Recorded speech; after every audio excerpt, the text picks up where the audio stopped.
प्यारे अजीजों, जय मसीह की। आज हम जानेंगे खुदा के बहुत ही महान भविष्यद्वक्ता अलीशा नबी के बारे में, जो एक बहुत ही अमीर किसान का बेटा था। वो बहुत खेतों का मालिक था और बहुत नौकर उसके पास काम करते थे। अलीशा नबी को प्रभु ने आज्ञा दी कि जाकर शफात के पुत्र अलीशा को अपनी जगह पर भविष्यद्वक्ता होने के लिए अभिषेक कर। और पहला राजा 19 अध्याय का 19 पद में लिखा है, तब वह वहाँ से चल दिया और शपात का पुत्र अलीशा उसे मिला, जो 12 जोड़ी बैल अपने आगे लिए हुए समय 12वीं हल के पीछे हल जोत रहा था।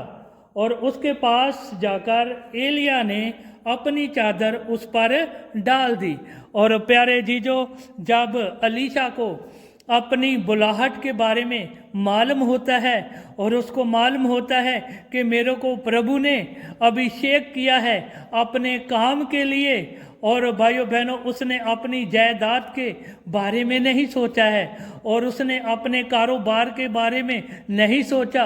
पूरी जायदाद और कारोबार को उसने छोड़ दिया और अपने माता पिता से विदाई लेकर वो एलिया नबी के पीछे चलना शुरू कर दिया उसने, और अपने आप को प्रभु के आगे समर्पण किया, अपने आप को एलिया नबी के अधीन किया।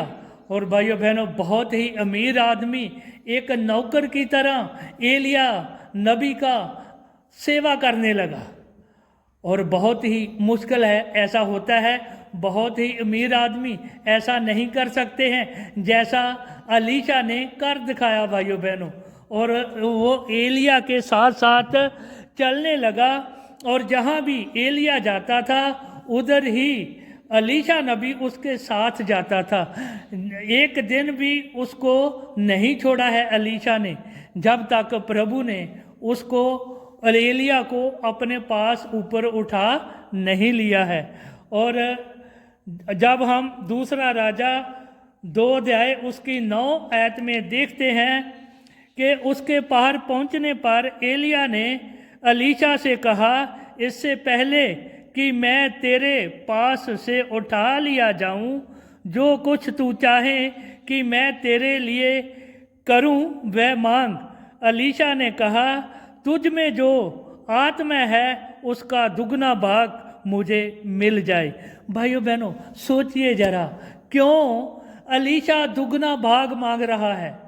वो इसीलिए सेवा कर रहा था, उसका एक टारगेट था, उसकी योजना थी, उसके दिल में एक इच्छा थी कि जैसे एलिया प्रभु का काम करता है, प्रभु के साथ साथ वो चलता है, ऐसे ही मैं भी प्रभु के साथ साथ चलूं और एलिया से दुगना काम मैं प्रभु का करूं और प्रभु मेरे को दुगना अभिषेक देकर अपने काम के लिए इस्तेमाल करे। और प्रभु ने ऐसा ही किया भाइयों बहनों।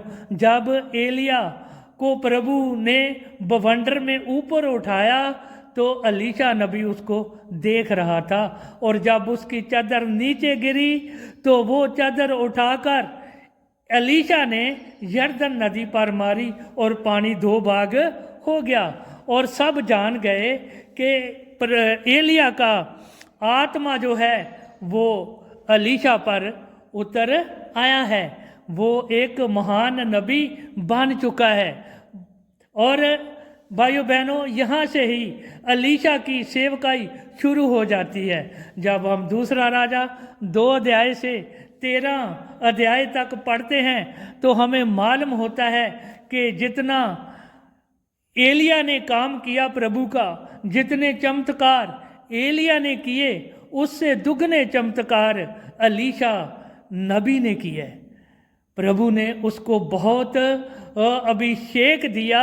और जैसे हम देखते हैं दूसरा राजा उसका 13 अध्याय 20 और 21 आयत में जब देखते हैं कि जब अलीशा बीमार होके मर गया और उसको एक कब्र में दफना दिया गया था, और जब उस समय मुआब देश ने उस देश पर आक्रमण किया तो उसके सिपाहियों ने, उसके लोगों ने देखा कि उसका एक आदमी खत्म हो गया है।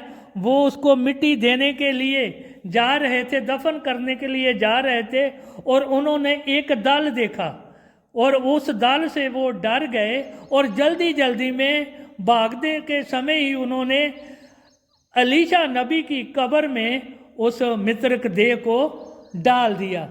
और जैसे ही वो मुर्दा इंसान एलीशा की हड्डियों से टकराया तो वो जिंदा हो गया, वो टहक गया, वो फिर जीवित हो गया।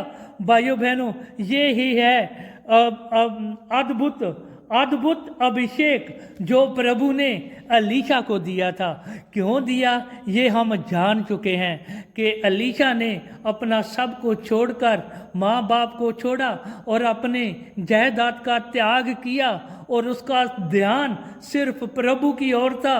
और जिस काम के लिए प्रभु ने उसका अभिषेक किया था, प्रभु ने उसको बुलाया था, उस काम के लिए ही एलीशा का ध्यान था। ना उसका ध्यान अपने माँ बाप की तरफ किया और ना ही उसने अपनी जायदाद की तरफ देखा। और भाइयों बहनों, जैसे हम एलीशा की तरह अपना ध्यान प्रभु पर लगाएंगे और जिस काम के लिए प्रभु हमें बुलाएगा, तब ही हम प्रभु की बुलाहट को पूरा कर सकेंगे। प्रभु आपको इस वचन के द्वारा बहुत आशीष दे। आमीन।